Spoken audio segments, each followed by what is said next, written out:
Hello, moi c'est Ndaya. Je suis un milliard de choses à la fois. J'ai envie de vous parler un peu de ma vie d'extra créative sur YouTube.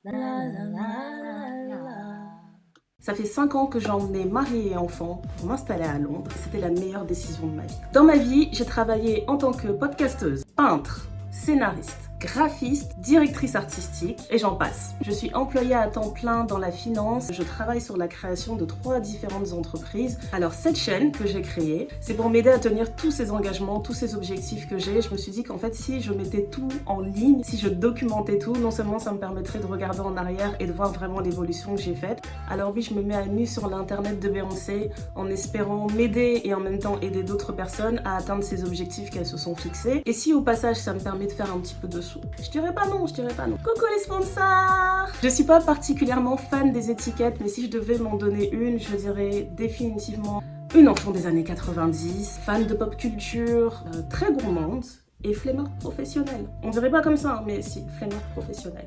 Et si je devais me définir en un seul mot, ce serait définitivement underdog, le poulain sur lequel on n'aurait pas parié en fait.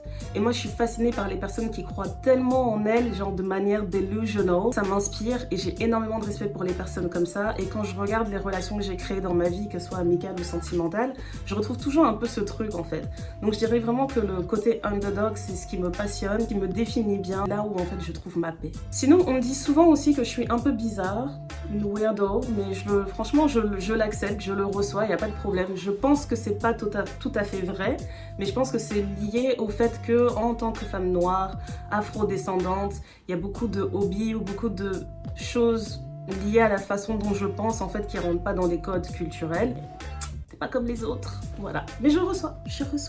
Sinon, vous avez reconnu le générique? Le générique, je l'ai enregistré toute seule et je me suis basée sur une série des années 90 justement qui m'a vraiment marquée. Je trouve que ça a tellement parlé à ma personnalité que jusqu'à aujourd'hui, ça reste une de mes séries favorites. Donc si vous savez, vous êtes officiellement tout de suite promu au stade de petite fleur premium. Si vous savez pas, c'est pas grave, vous allez découvrir une des meilleures séries animées qui a été faite depuis les années 80. Dites-moi en commentaire.